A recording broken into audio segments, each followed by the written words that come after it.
Seguimos esta noche en Minuto Uno marcando el punto de encuentro con la realidad, clarificando más que nunca en estos momentos frente a un gobierno que está totalmente desorientado, desconcertado, que fue duramente derrotado el domingo pasado, que no asume esa derrota, que echa culpas afuera, que no asume la responsabilidad de un gobierno y que el presidente, según la agencia Telam, hoy está más preocupado por ver el debut de De Rossi que por pensar en cómo paliar los efectos, por ejemplo, de una nueva devaluación que ha hecho este gobierno, que ha encarecido en 485%, ya el dólar en la Argentina, lo decíamos ayer con Fernando Alonso, 485%, este gobierno.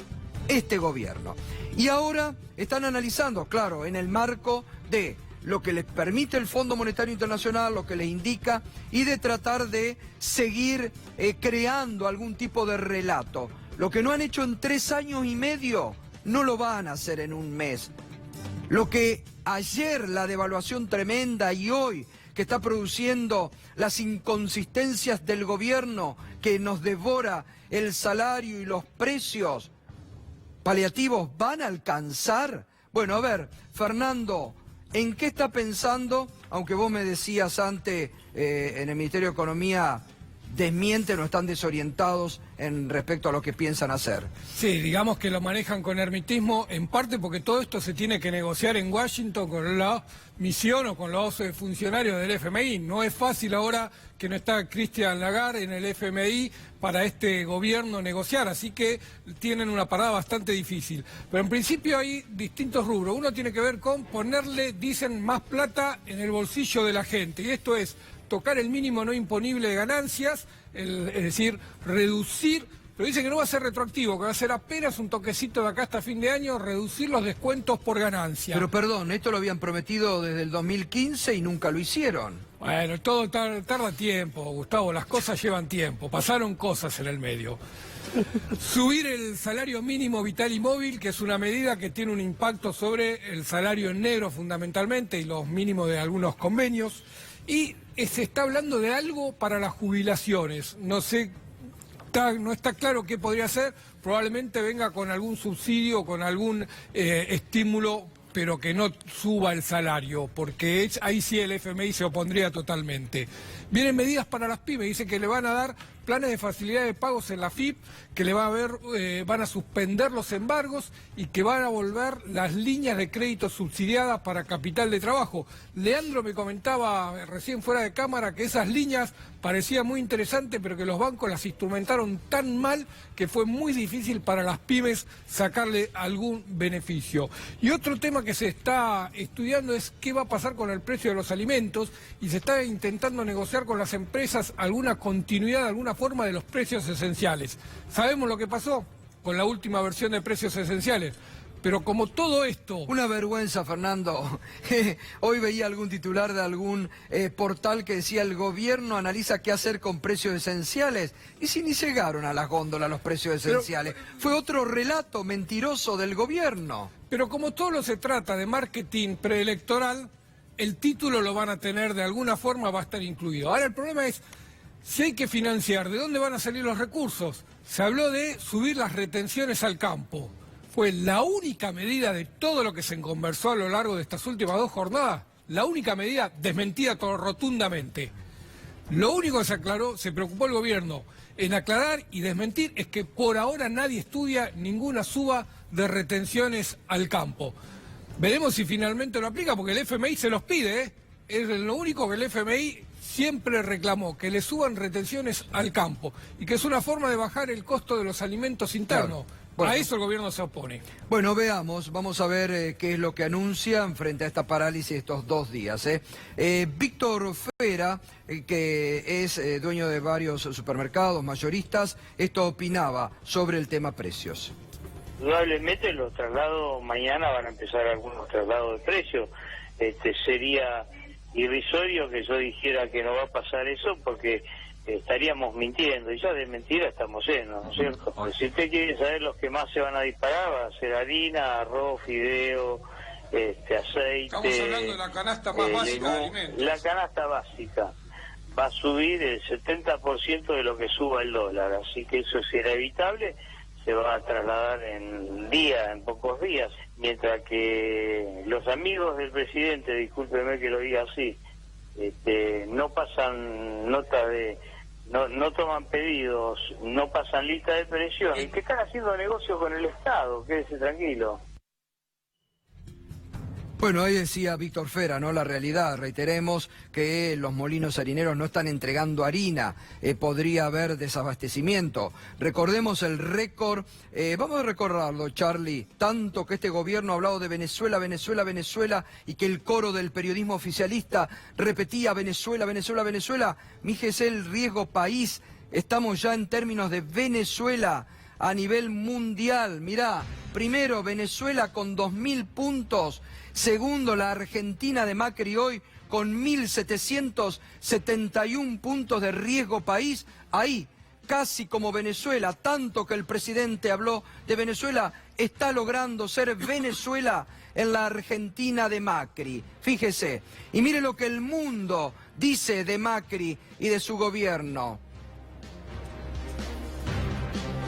El Financial Times, opinión argentina. Los rivales políticos argentinos deben enfrentar de forma urgente la realidad económica. Mauricio Macri no puede engatusar a los votantes de clase media diciendo que mantiene felices a los mercados. Los resultados electorales deberían haber sido una ducha de agua fría para las ambiciones del señor Macri, pero su reacción estuvo lejos de eso. En conferencia prometió dar vuelta a la elección y culpó a los votantes por el derrumbe del mercado. El presidente argentino Mauricio Macri perdió contacto con la realidad y eso puede haber asustado a los mercados mucho más que la posibilidad del regreso de Cristina Fernández de Kirchner. La economía argentina está en recesión, el PBI es más bajo y el desempleo más alto que en el 2015, cuando Macri asumió la presidencia. La inflación es cercana al 50%, casi el doble de lo que era en el 2015, y la deuda pública también casi se ha duplicado. Y el final tajante. Pese a los escándalos de corrupción, una gran mayoría de los argentinos piensan que tienen buena razón en creer que con Cristina estábamos mejor. Lo dice el Financial Times, no ningún medio argentino. Y Forbes, mire lo que dice.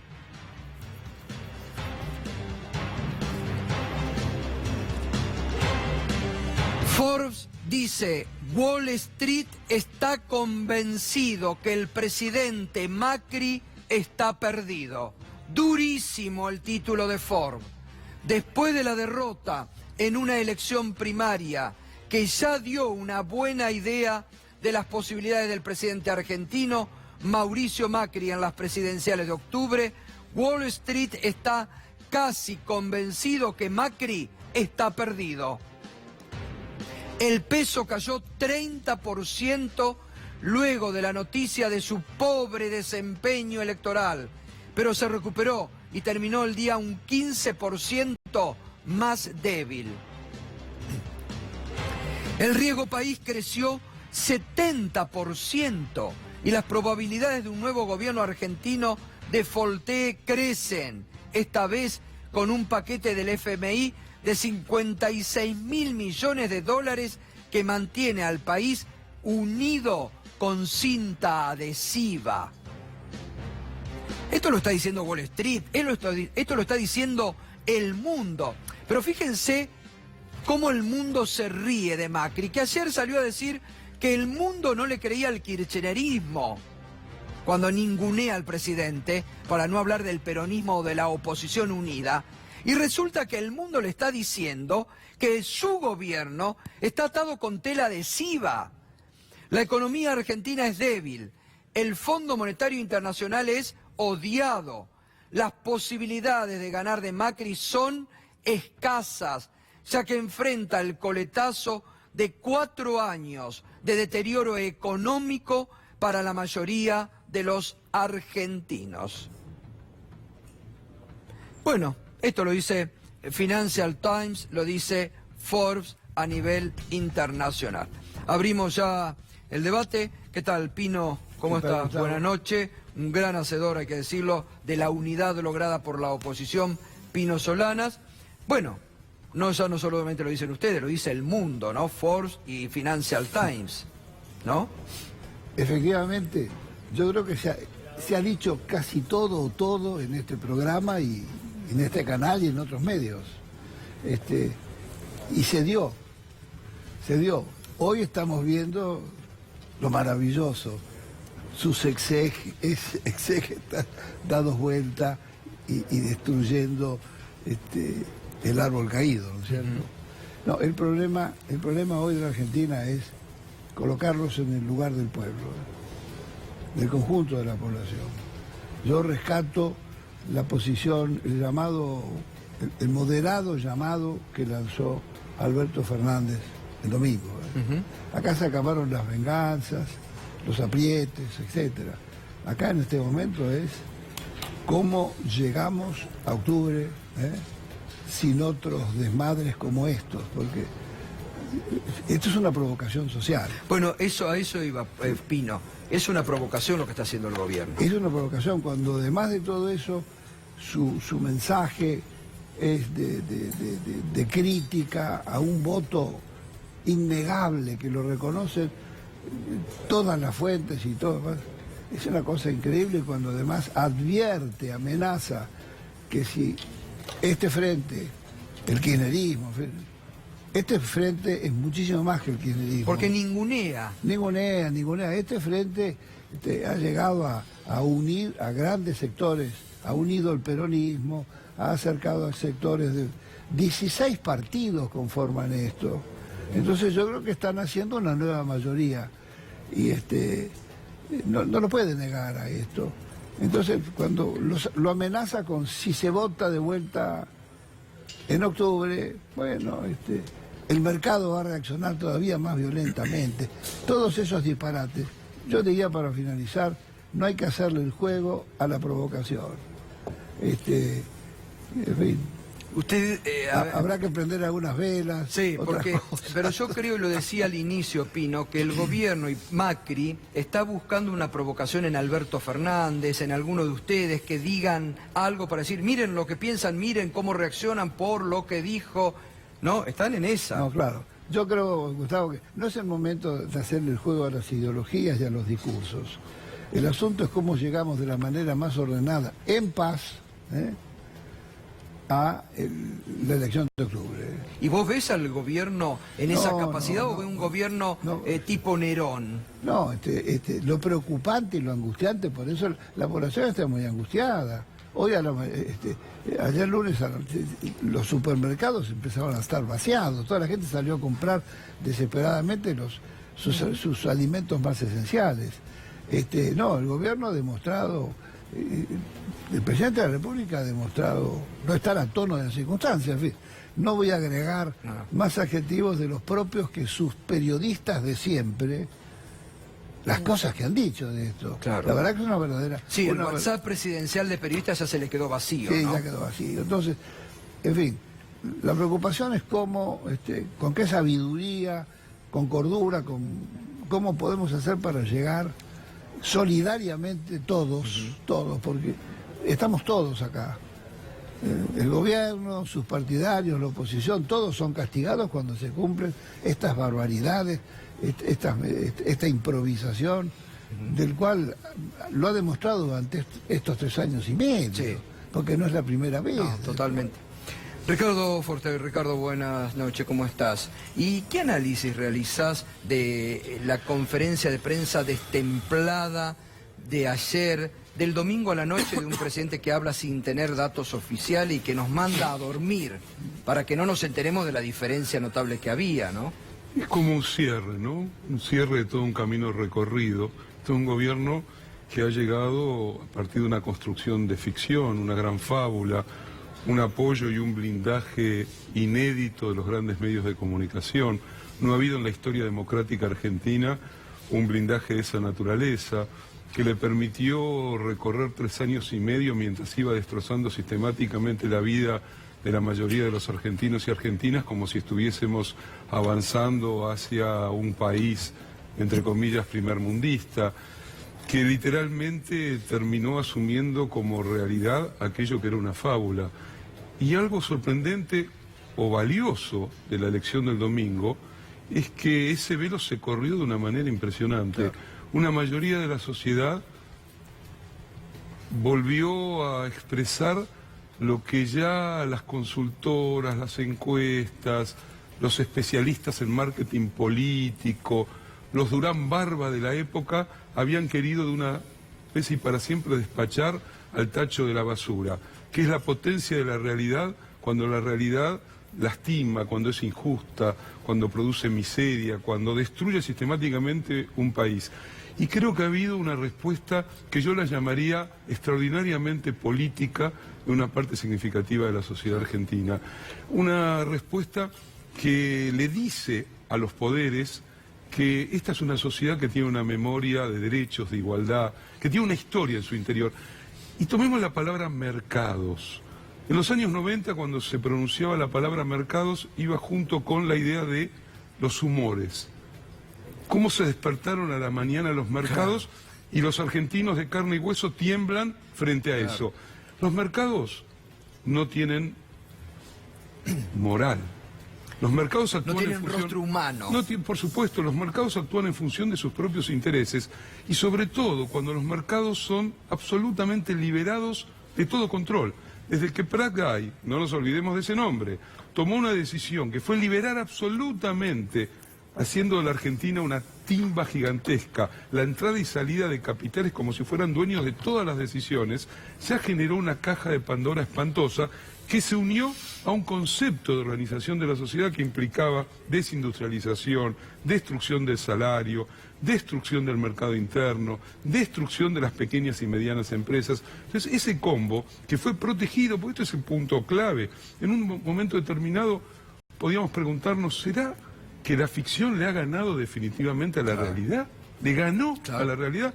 Bueno, este domingo esa sana costumbre del soberano que es cada tanto recordar cuando va a votar que hay algo más que la frivolidad, que la mentira, que la fábula, que los grandes medios de comunicación, y que eso más tiene que ver con distribuir mejor lo que se produce, tener derecho al acceso a los alimentos, porque a ver, hubo gobiernos perversos en la Argentina, pero pocos gobiernos tan perversos que llevaron a un país productor de alimentos a colocar el valor de los alimentos a un nivel tal que una parte sustantiva de la sociedad cayó no solamente debajo de la línea de la pobreza, sino que comenzó a cundir el hambre en la sociedad. Entonces, claro, cuando uno camina por el barrio en el que vive y se encuentra en la esquina a una familia durmiendo al aire libre en el invierno, ¿qué está pasando a esta sociedad? Me parece que una parte muy significativa dijo, basta de esto, ¿no? Y yo me animo, Ricardo, en esos excelentes análisis que realizás, como siempre, lo antidemocrático que resultaron ser. Porque Carrió, Marcos Peña, el presidente ayer dijeron, no existe el domingo para nosotros. Peor todavía, acusan al soberano, sí, que ejerce el derecho a votar y a expresarse políticamente, que es el causante del daño, después de haber dañado sistemáticamente. Pensemos que el dólar, si no me olvido, el 9 de diciembre del 2015 estaba a 9 pesos. Hoy el dólar está a 58. Bueno, todo cálculos, en la época Macri. Por supuesto. Perdón, y agreguemos algo. ¿Rodará alguna cabeza en el Fondo Monetario Internacional? Bueno, Lagarde ya se fue, ahora va a vacacionar en el Banco Europeo. Pero ¿rodará alguna cabeza? Nunca el Fondo Monetario Internacional tiene la culpa. Colocó, ¿cuánto? 54.000 millones de dólares para garantizarle a estos tipos que llegaran a las elecciones más o menos ordenados. Y hoy la Argentina está en una situación dramática, porque a ver, si el daño fuera la autodestrucción del macrismo, que paguen el precio de lo que hicieron, pero el daño es para el pueblo, para la sociedad, para la gente común y corriente, que aumenten las cosas como están aumentando, significa que cuando va al supermercado no puede comprar demasiadas cosas. Bueno, me parece que el macrismo termina como empezó, creyendo su propia ficción. Gustavo, ¿le puedo hacer una cosa? Sí, por supuesto. Ricardo, cuando habló ayer Macri en la conferencia de prensa, ¿no estaba hablando el dueño de una empresa a sus empleados? Peor todavía, estaba hablando el capanga, porque incluso el dueño de una empresa puede hasta tener una visión que implica que los empleados tienen que tener derecho a un salario digno, a tener una vida más o menos razonable para poder... Bueno, estamos hablando de este empresariado, ¿no? Pero esto es un, digamos, Macri representa a un sector depredador, digo, profundamente depredador, especulativo, de negocios personales. A ver, ¿cuántos ejemplos internacionales conoces en el que se hace un blanqueo unido a una mentira de reparación histórica jubilatoria que termina incluyendo a los familiares de los funcionarios, que primero dicen no, no, no, y después termina incluyéndolo? Es decir, la verdad es que uno se pregunta cómo llegamos a tener un presidente como Macri. Quizás porque hay una parte de la Argentina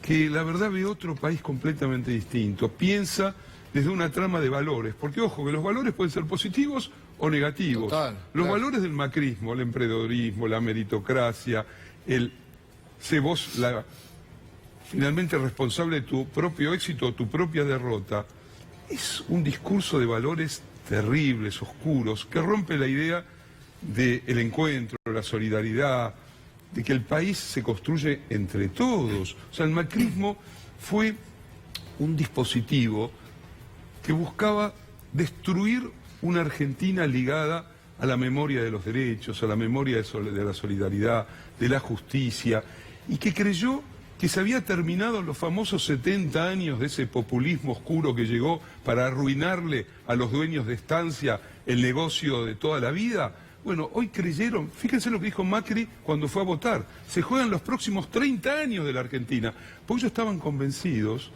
que su misión era transformar de una vez y para siempre una Argentina que supo ser igualitaria. Bueno, el pueblo argentino, en un gesto que a mí me parece extraordinario, maravilloso, de reivindicación profunda, le dijo, ¿sabe qué? Vamos hacia otra historia. Y hay que empezar otra historia y hay que reconstruir este país, ¿no? Totalmente, totalmente.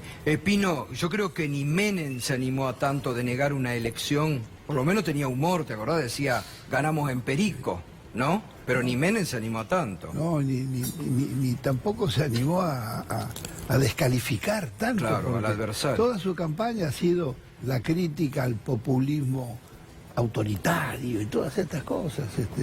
Por el otro lado, la campaña del Frente de Todos ha sido una campaña totalmente respetuosa, argumentando... De propuestas. De propuestas. De propuestas. Y además... Que eso les ha molestado, muy, ¿no? Muy plural. Muy plural. Fue un verdadero frente de la pluralidad, claro, y de la diversidad.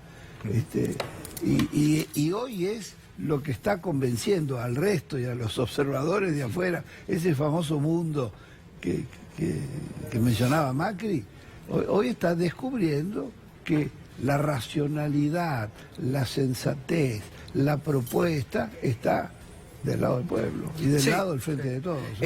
Un dato para tener en cuenta que no va a trascender. Primero, los empresarios que ya empiezan a llamar a Alberto Fernández. Los empresarios que ya empiezan a averiguar quiénes son los referentes económicos y empiezan a conectarse. Y otro dato muy importante, algunos embajadores de países extranjeros que le están pidiendo bajo cuerda reuniones a Alberto Fernández. Este es un dato revelador. Embajadores de países que le están pidiendo reuniones a Alberto Fernández. Hay una cosa también, perdón, una cosa.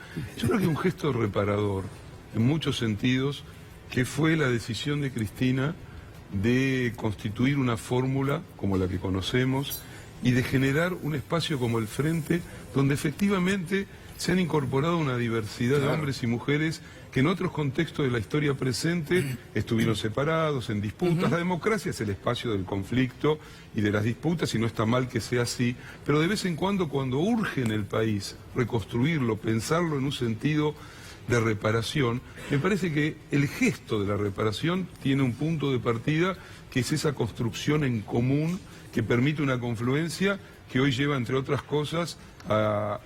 Bueno, hoy nos enteramos que Axel llegó al 52%. Que lo manipularon, lo querían esconder. Que es, en el caso que del Frente a nivel nacional, que si esto fuese primera vuelta ya también estaría del lado del 50%. Es abrumadora. Es abrumadora. Pino lo decía antes, tenemos que garantizar llegar en paz, en calma, conteniendo la locura de los mercados al 27 de octubre, una elección transparente, y a la entrega del gobierno sin que dejen despojada a la Argentina, porque el peligro es que despojen a la Argentina y que aprovechen este tiempo para dejarla exhausta. La responsabilidad, sobre todo del gobierno, que es un gobierno irresponsable, es casi una contradicción, es garantizar eso. La oposición tiene como responsabilidad ser oposición con propuestas de construcción y de reparación del país a partir del 10 de diciembre. ¿Querías decir, Pino? No, yo quería decir, a veces uno se olvida de las cosas más lindas. Ahora estamos hablando de la cara negativa, pero volvamos a la positiva.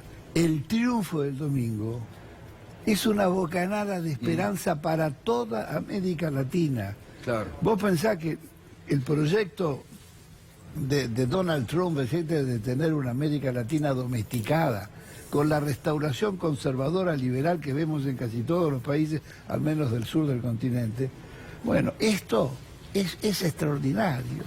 Yo he recibido llamadas de varios mexicanos locos de contentos, el pobre Olmo, solitario allí, y la reacción, y por otro lado la reacción casi histérica de Jair Bolsonaro, claro, totalmente.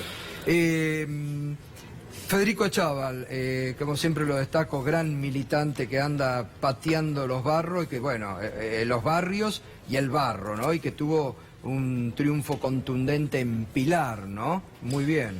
Sí, contentos que con el acompañaste resultado. a este resultado que sumó del 52% a nivel de la provincia. Sí, y en ¿no? Pilar también el Frente de Todos sacó más del 53%, y es una representación de que nuestro distrito, que tenemos el parque industrial más grande de la Argentina, viene sufriendo las políticas públicas de Cambiemos de una manera contundente.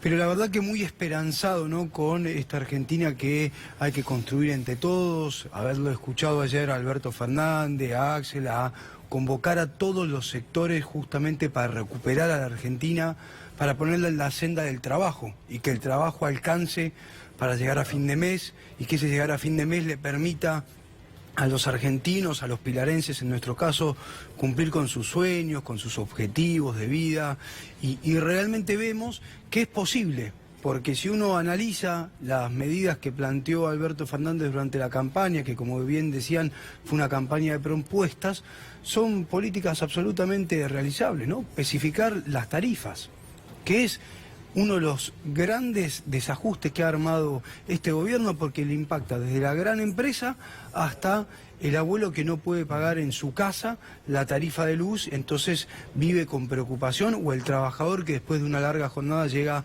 a su casa y no prende la estufa porque no sabe cuánto le va a llegar a fin de mes.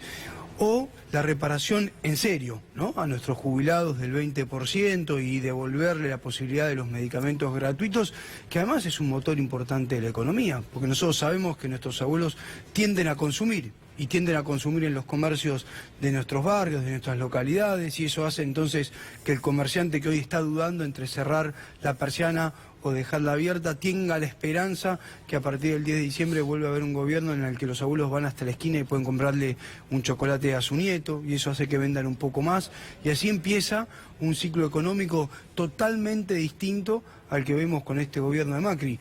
De hecho, lo volvimos a ver después de la elección. La reacción del gobierno es una reacción puramente electoral. ¿Cómo hacemos para obtener votos o revertir un resultado electoral de cara a octubre? Pero tiene poco de autocrítica con respecto a cómo están viviendo los argentinos, tiene poco de autocrítica de ver cómo podemos hacer a partir del día lunes, autocrítica. de cómo mejoramos. Claro. Bueno, frente a eso, por suerte también encontramos en Alberto Fernández y en Axel una posición muy medida, muy responsable, diciéndole a los argentinos que aguanten, que las políticas en favor de la gente llegan a partir del 10 de diciembre. Bien, vamos a hacer una breve pausa. Está Osvaldo Bassano aquí de Consumidores, porque la gran preocupación en estos momentos es la disparada de precios, muchos productos que no son entregados, hoy no se entregaba, no hay precios de referencia. ¿Qué va a pasar con las góndolas? Bueno, enseguida lo vamos a tratar con Osvaldo Bassano. Pausa y volvemos.